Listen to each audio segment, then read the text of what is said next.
I suppose I look at my role as more of a magnet than anything else. My job is to not only pick the plays that we choose to put on our main stage, but to bring together the creative talents that will bring that work to life. So you're trying to attract not just a group of individuals who are talented, experienced, however in some cases new talent, which is one of the things we like to encourage, but you're trying to bring together all those elements that will help tell that story. Theater is not an exact science, and you need to be quite careful about choosing who's the right director, who's the right designer, what are the right publicity materials, who's the right actors to be a part of a company. And that's a big part of what we do here. We are, I think above all, we're an actors theater, and so it's most important to us that we create happy families and good companies and bring into this theater people who understand the ethos of what it is to be a company member.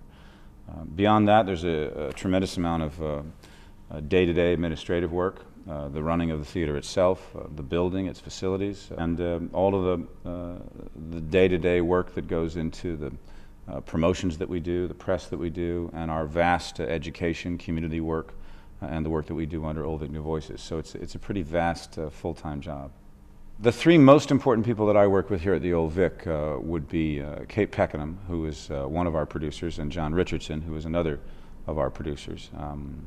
There's probably not a decision that I make about who we cast or what we put up on stage or some of the other work that we do without first consulting them, listening to the pros and the cons of a decision that one might make. When you're planning a season of work, it's a pretty vast undertaking. And I suppose the third is Vivian Wallace, who's been with us really from the beginning, who runs our fundraising department.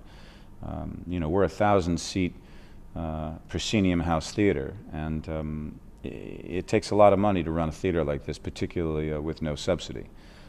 We've managed to find an economic model that works, and I work a great deal with Vivian on how to continue to raise money, particularly in a difficult economic time, to make an argument that theater and the arts and culture should not suffer during a period like we're going through, that in fact it's good for business. Study more, study harder, work your craft. That the truth is that in some ways it doesn't matter whether you feel you have some kind of innate talent. A talent in this business just isn't enough.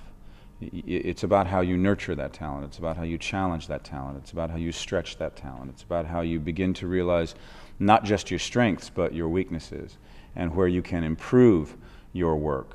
And it's particularly true, I think, when you bring people together who can tell you things that maybe your family or your best friends wouldn't tell you.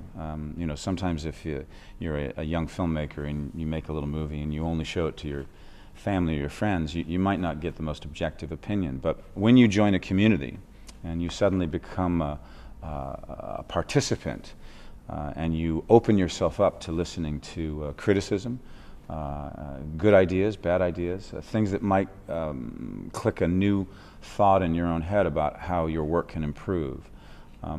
I think that is the heart of what makes theater so exciting, is that it's a collaboration. And I think sometimes people start off in the theater or wanting to go into the arts thinking it's quite individual. You know, you're out there trying to get your agent, you're out there trying to get work, and it's all about you. And I think that sometimes it's hugely important to remember that you are a member of a community and that collaborating is the best thing that you can do. And you know, that means that not everybody's going to like everything you do, but you have to realize that there are good ideas out there and there are people out there who can provide those ideas and maybe spark you to a new place.